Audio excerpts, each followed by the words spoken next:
નમસ્કાર, નવજીવન ન્યૂઝમાં આપનું સ્વાગત છે। હું છું જયંત દાફડા। આજે સ્થાનિક સ્વરાજની ચૂંટણીના પરિણામનો દિવસ છે અને જે પ્રકારે પરિણામો સામે આવી રહ્યા છે તેને લઈને હવે રાજકીય પક્ષો ચિંતામાં મુકાયા છે। તો બીજી બાજુ સૌરાષ્ટ્રમાં અનેક જગ્યાઓ ઉપર આમ આદમી પાર્ટીની એન્ટ્રી થઈ છે। તો બીજી બાજુ વાત કરવામાં આવે જૂનાગઢની, તો જૂનાગઢમાં ગોપાલ ઇટાલિયાની લહેર પણ જોવા મળી છે। જૂનાગઢ જિલ્લા પંચાયતની વાત કરવામાં આવે તો 30 બેઠકોમાંથી 23 બેઠકો ઉપર ભાજપે કબજો મેળવ્યો છે। તો બીજી બાજુ 7 બેઠકો ઉપર આમ આદમી પાર્ટીનો વિજય થયો છે। તો બીજી બાજુ વાત કરવામાં આવે કે જે કણભા બેઠક હતી જ્યાં આમ આદમી પાર્ટીના ઉમેદવારનો વિજય થયો છે તે જગ્યાઓ ઉપર જ્યારે આમ આદમી પાર્ટીના ઉમેદવાર અને તેમના કાર્યકર્તાઓ ઢોલ નગારા સાથે જશ્ન મનાવવા માટે રોડ ઉપર નીકળ્યા હતા ત્યારે નારા લાગ્યા ભાજપના નેતાના, જવાહર ચાવડા જિંદાબાદના નારા લાગ્યા।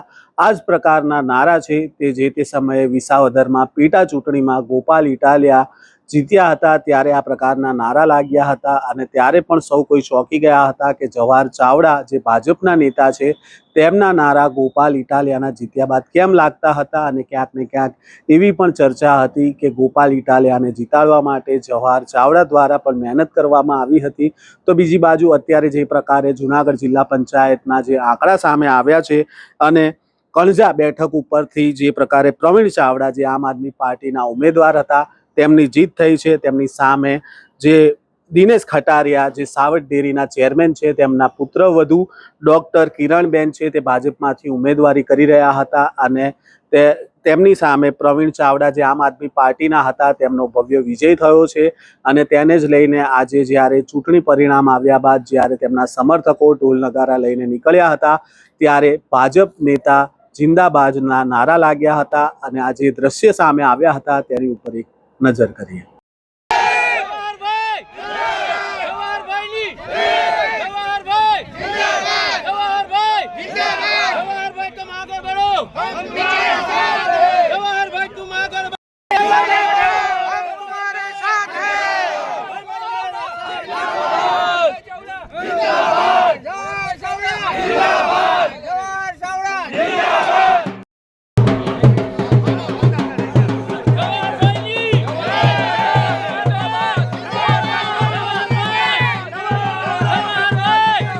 આપે જોયા આ દ્રશ્ય જે પ્રકારે આમ આદમી પાર્ટીના ઉમેદવારની જીત થઈ છે પરંતુ નારા લાગ્યા છે જવાહર ચાવડા જિંદાબાદ। જવાહર ચાવડાની વાત કરવામાં આવે તો લાંબા સમયથી તેઓ ભાજપથી નારાજ છે તેવી પણ ચર્ચા ચાલી રહી હતી અને જે તે સમયે વિસાવદરમાંથી જ્યારે ગોપાલ ઇટાલિયા ચૂંટાઈને આવ્યા ત્યારબાદ તેઓ આમ આદમી પાર્ટીમાં જોડાશે તેવી પણ ચર્ચાઓ ચાલુ હતી। જો કે હજી સુધી જવાહર ચાવડાએ આમ આદમી પાર્ટી જોઈન નથી કરી અને તેઓ ભાજપમાં છે અને તેવામાં અત્યારે જે પ્રકારે આમ આદમી પાર્ટીના ઉમેદવારની જીત થઈ છે અને ભાજપ નેતાના નારા લાગી રહ્યા છે તેને લઈને અત્યારે રાજકારણ પણ ગરમાયું છે।